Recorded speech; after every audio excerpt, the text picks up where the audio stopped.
demain, le quart d'heure lyonnais. Toute l'actualité chaque matin. Parce que Lyon demain se dessine aujourd'hui, voici l'essentiel de l'actualité. En ce mercredi, nous sommes le 17 février. Nous reviendrons sur le Covid-19 et sur les chiffres en ce qui concerne le département du Rhône, alors que dans l'Ain, un 6e vaccinodrome a été installé à Miribel. C'est désormais officiel, les élections départementales et régionales sont programmées les 13 et 20 juin. L'hôpital Nord-Ouest a été victime d'une cyberattaque, on vous en parlait hier matin. Les activités non urgentes, les interventions ambulatoires comme les consultations ont dû être reportées.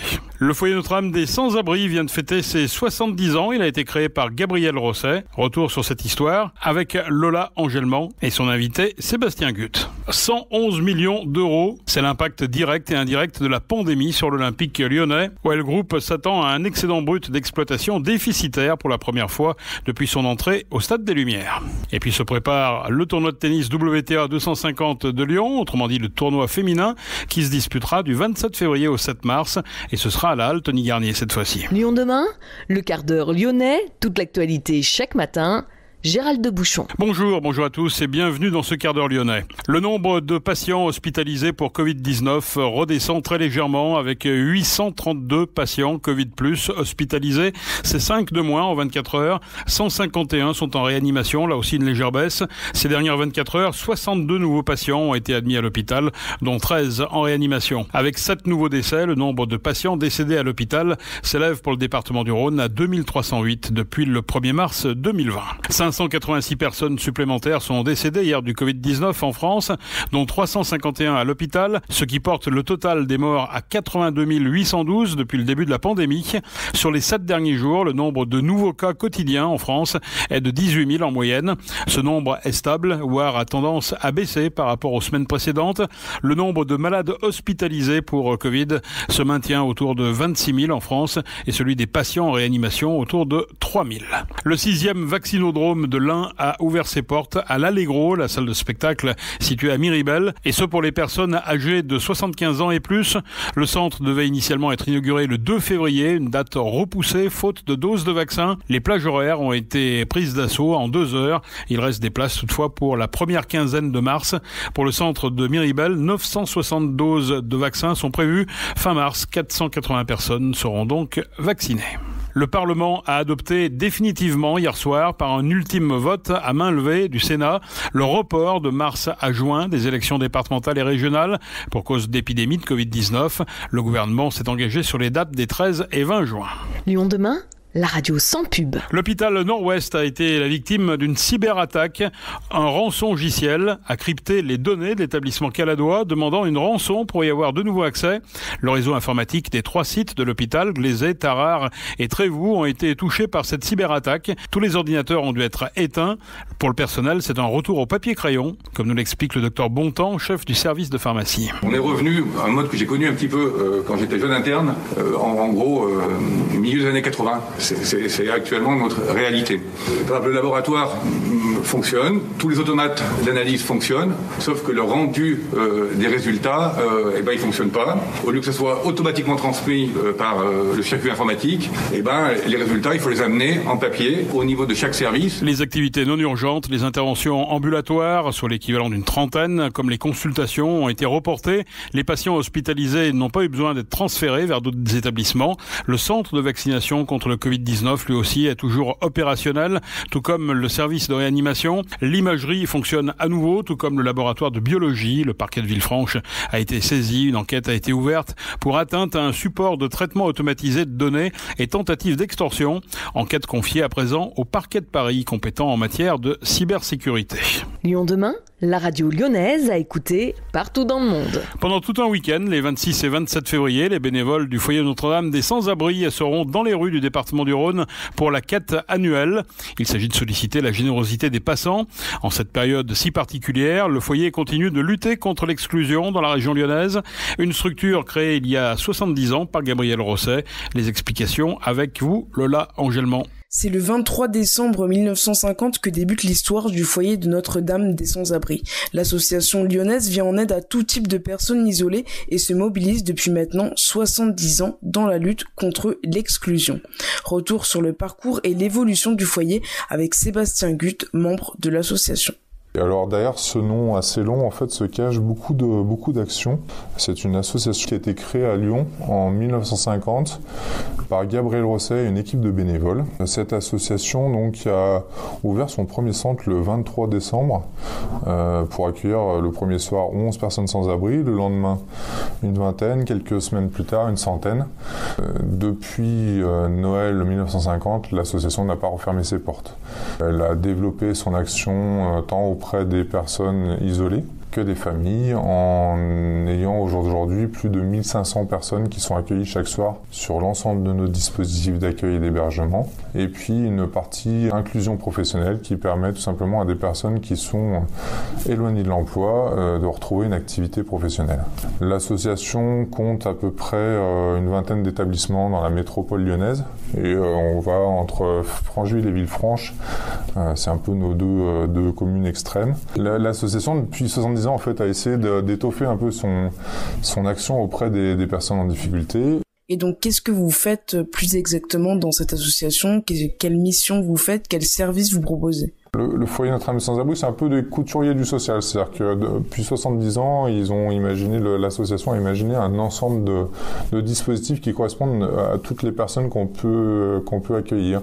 Que ce soit des hommes seuls, des femmes seules, des familles monoparentales, des personnes qui sont avec des maladies, d'autres qui ont un problème de logement seulement, d'autres qui sont avec des graves problèmes de santé, des addictions, des problèmes de statut plus ou moins réguliers.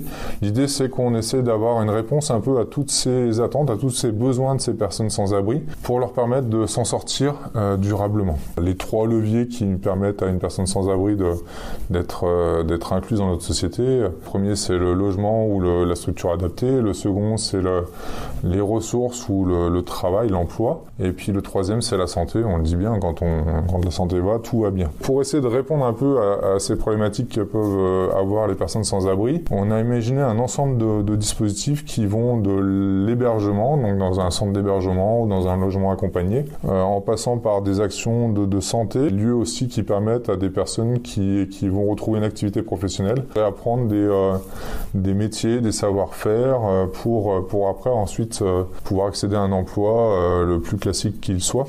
Et puis en parallèle aussi, on a aussi tout un ensemble d'actions d'accompagnement. L'idée, bien sûr, c'est qu'aussi on puisse accompagner les personnes tant physiquement que sur leur situation administrative, le cas échéant, pour leur permettre aussi d'évoluer dans les strates de l'inclusion. Donc j'ai également pu voir que c'est une association qui s'appuie beaucoup sur le bénévolat. Est-ce que vous pouvez nous en dire un peu plus sur ce sujet ? Alors l'association, elle fonctionne avec beaucoup de bénévoles.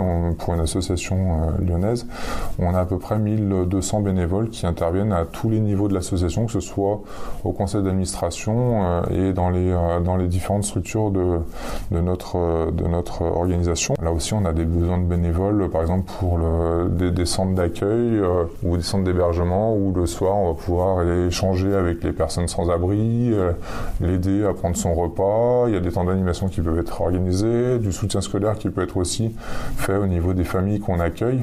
Il y a vraiment une multitude de possibilités de bénévolat. Donc j'ai pu voir que l'association a fêté ses 70 ans en 2020 et du coup je voulais un peu savoir quelles ont été les évolutions phares du foyer de Notre-Dame des Sans-Abri. Il y a eu énormément de trajets parcourus, que ce soit la mise en œuvre de dispositifs d'hébergement. On est passé du simple asile de nuit à maintenant des appartements, hein, puisqu'on parle désormais d'offrir la possibilité à des personnes qui vivent dans la rue d'accéder directement dans un appartement. Il y a des dispositifs aussi qui ont été imaginés depuis pour permettre aussi, pareil, à des personnes qui sont très très éloignées de l'emploi de reprendre une activité professionnelle. On a développé tout un ensemble de dispositifs qui permettent à des personnes qui sont hébergées dans nos structures de retrouver un emploi directement sans passer par la case formation. On va juste la rencontrer, faire avec elle un petit bilan de son projet professionnel et de ce qu'elle a envie de faire. Et on s'aperçoit qu'on a un très beau taux de réussite de ce dispositif qui s'appelle le parcours évolutif de retour vers le logement par l'emploi. Chaque année, en fait, en 70 ans, on a innové pour vraiment répondre au plus près des besoins des personnes en difficulté pour que chacun, finalement, puisse retrouver une vie la la plus normale qu'elle soit. Tout ce qu'on fait, c'est leur permettre tout simplement d'avoir les billes pour s'en sortir durablement ensuite. On ne parle pas d'usagers au sein de notre association, on parle de passagers, parce qu'on souhaite que ces personnes-là soient de passage le plus court possible. L'association rassemble aujourd'hui plus de 1200 bénévoles et a d'ailleurs toujours besoin de soutien car, comme on le sait, la précarité ne s'arrête pas et s'accroît même à cause de la crise sanitaire actuelle. Il existe donc de nombreuses façons d'aider le foyer, comme effectuer des dons en ligne directement sur le site web, rejoindre l'asso en tant que bénévole ou même encore de parrainer des arbres de la solidarité. Pour plus d'informations, vous pouvez vous rendre directement sur leur site web fndsa.org. Merci Lola. Après un an d'intervention technique, l'unité de production numéro 2 de la centrale nucléaire du Bugey est de nouveau connectée au réseau électrique national. Cette unité a donc reçu le feu vert de l'Agence de sûreté nucléaire pour un bail de 10 années supplémentaires. D'ici 2024, ce sont les 4 réacteurs encore en activité de la centrale qui vont être remis à niveau dans le cadre du programme national d'EDF baptisé Grand Carénage. Les écologistes pointent la proximité de l'agglomération lyonnaise. Ils préconisent, eux, de fermer Bugey avant 2024. À Lyon, depuis 20 ans, la plateforme Just Eat, qui était anciennement appelée Allo Resto, collabore avec quelques 500 restaurants lyonnais. Jusqu'à présent, la plateforme faisait appel à des coursiers de Stewart, autrement dit la filiale du groupe La Poste.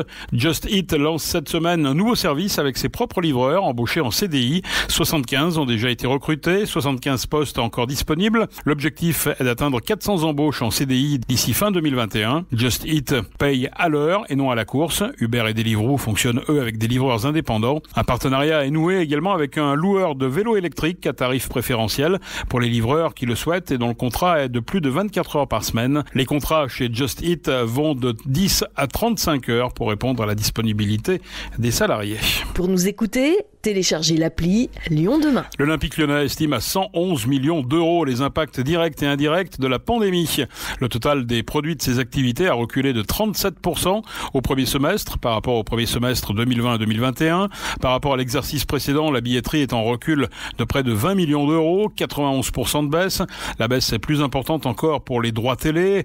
En effet, l'OL perd là 33 millions d'euros. L'absence de participation à une Coupe d'Europe entraîne un manque à gagner en la matière de 57 millions d'euros. OL Group s'attend à un excédent brut d'exploitation déficitaire pour la première fois depuis son entrée dans le Stade des Lumières. Quant à une éventuelle baisse des salaires de l'effectif, la discussion est en cours avec les joueurs, selon l'Olympique Lyonnais. L'OL qui a proposé d'être site pilote pour tester la possibilité du retour du public dans les enceintes sportives dès que la situation sanitaire le permettra, à l'image de ce qui est envisagé pour les concerts. Football toujours en Ligue des Champions féminine. Les quintuples tenantes du titre ont hérité d'un tirage plutôt favorable. L'Olympique Lyonnais sera opposé aux Danoises de Brøndby en 8e de finale. Match aller le 3 ou le 4 mars à Dessines. En tennis, le tournoi WTA 250 de Lyon. Il se disputera du 27 février au 7 mars à la halle Tony Garnier. L'épreuve créée par Caroline Garcia présentera un tableau très dense avec 6 joueuses dans le top 50 mondial et 18 dans le top 100. Les 4 meilleures joueuses françaises seront présentes. Une des 3 invitations pourrait revenir à la lyonnaise Elsa Jacquemot, battue au premier tour des qualifications en 2020 et sacrée championne du monde junior en fin d'année après avoir remporté les internationaux de France de Roland-Garros. Caroline Garcia devrait être la tête de série numéro 3 de ce tournoi. C'est la fin de ce quart d'heure lyonnais. Merci de l'avoir suivi. On se retrouve demain, même heure, même antenne.